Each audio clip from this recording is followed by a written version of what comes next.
to Srija's classroom at home. Have you read the second lesson, the poem Any Woman by Catherine Tynan in Unit 1, Flights of Freedom? Haven't you noticed how musical the poem is? How pleasing it is to hear? What makes this poem beautiful? Or how is it pleasing? The poets usually use some literary devices or some literary techniques to make the poem attractive and pleasing to hear. We can call them poetic devices. So, before analyzing the poem critically, let us first learn something about poetic devices. What are poetic devices? Poetic devices are literary techniques used in many literary works, especially in poems. They are tools used by the poets to create rhythm, to enhance meaning, and to intensify a mood or a feeling. Main types of poetic devices: poetic devices for sound, poetic devices for rhythm, and poetic devices for meaning. Look at these lines from the poem Mending Wall. What poetic device is used here? The poetic device for sound, assonance. Assonance is the repetition of vowel sounds which are placed near each other, usually in the same or adjacent lines. Here in these lines, the E sound is repeated in the words please, mean, and seen. Then, when the consonant sounds are repeated, we get another poetic device for sound, that is alliteration. Repetition of consonant sound in the beginning of words in the same or adjacent lines is called alliteration. Look at these examples. I spin the curtains, warp and woof. What I was walling in or walling out. In these lines, the V sound is repeated. Next, look at the poetic device for rhythm. First one is rhyme. Rhyme utilizes repeating patterns to bring out rhythm or musicality of the poem. You have already learned the poem Any Woman. In the second stanza, look at the rhyme scheme. The end rhyme is repeated in alternate lines. I am the fire upon the hearth, I am the light of good sun, I am the heat that warms the earth, which else were colder than a stone. Here the rhyme scheme is AB, AB. In the poem Any Woman, I am the is repeated in all stanzas. This is a poetic device for rhythm. We call it refrain.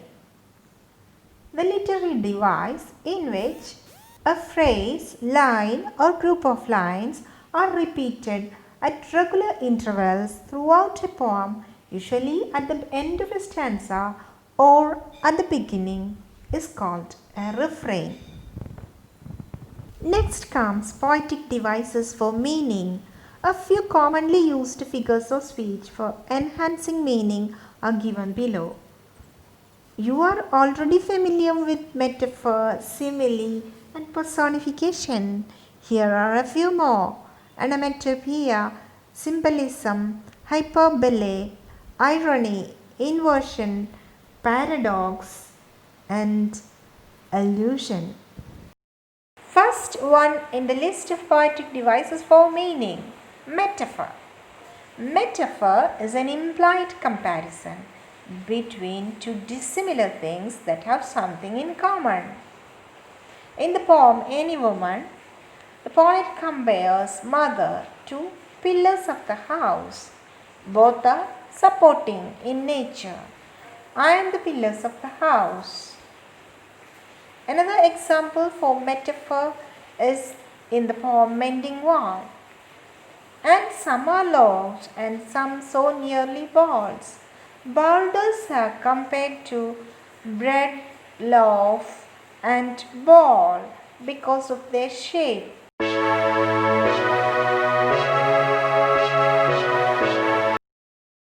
Look at these lines from the poem Mending Wall and also from the poem Stammer. What poetic device is used here? Is it metaphor? No. Then what is it? Yes, the poetic device for meaning simile. Simile is a stated comparison between two dissimilar things that have some qualities in common, but words like as, etc. are used to make the comparison. Both metaphor and simile are figures of speech for comparison.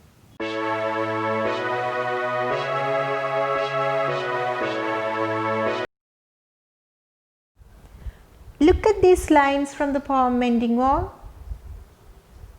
Usually apple trees are not able to move or to cross the border by themselves, but the poet has given some human qualities or animal qualities to these apple trees. What do you call this poetic device? Yes, it is personification, attribution of human quality to non-human things. Here is another example for personification from Arise by Chemanan Chako. The speaker of the poem talks to the train to move faster or to speed up. Next poetic device for meaning is onomatopoeia. Here is an example from the poem Rise. Look at the word roar. It sounds just like what it means.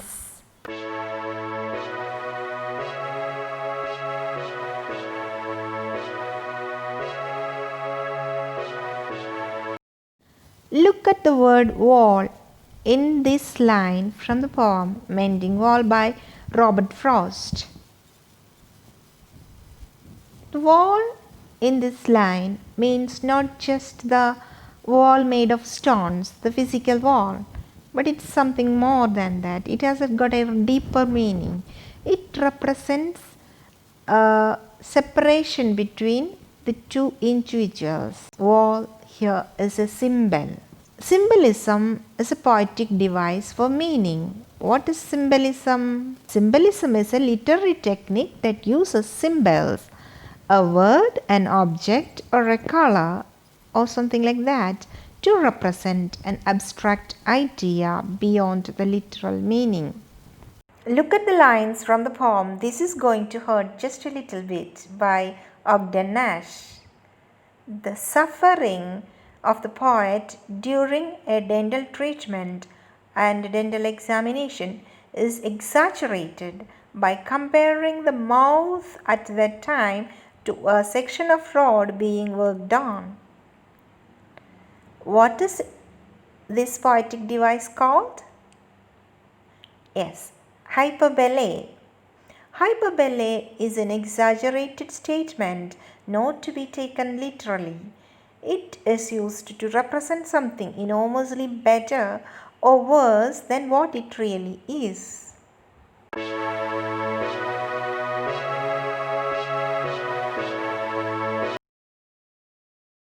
This is going to hurt just a little bit. Title of the poem by Ogden Nash is what the dentist usually says to the patient. Here it also comes true for the dentist when he reads the poem written about the suffering during a dental treatment. So the title is ironical. What is irony? Irony is a literary device in which the full significance of the words is clear to the audience or the readers, though unknown to the character. Here's one more example for irony from the poem Mending Wall. I let the neighbor know beyond the hill, and on the day we meet to walk the line and set the wall between us once again. The poet who presents himself as a modern man is as old-fashioned as his neighbor. He clings to the tradition more actively than his neighbor.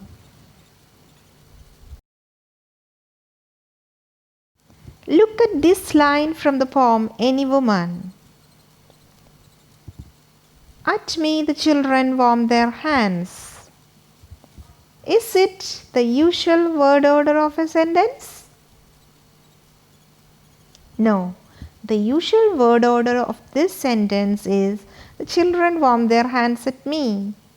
But here it is reversed for more poetic effect. What is this poetic technique called? Inversion. Inversion is a literary device which refers to the reversal of correct word order of subject, verb and object in a normal sentence. The poem Stammer by K. Sachidanandan opens with this contradictory statement. Can you name the poetic device used here? It is paradox. Paradox is a rhetoric device made up of two opposite things and seems impossible or untrue, but is actually possible or true. Or it is a seemingly contradictory statement which may prove to be true. Look at these two lines. These are the last lines of the poem Any Woman. There is a religious reference, indirect religious reference in these lines. Do you know it? Can you name the poetic device used here? Yes, it is allusion. A brief indirect reference to a person, place, thing, or idea of historical, religious, literary, or political significance. The writer expects the reader to possess enough knowledge to spot the allusion. Here, the reference is to Mother Mary and infant Jesus. Mother Mary laid infant Jesus in a manger at the time of birth. Jesus Christ is indirectly referred to in the poem, assuming that readers know the allusion mentioned here. Now, having got some idea of what poetic devices are, let us see how to write a critical appreciation of a poem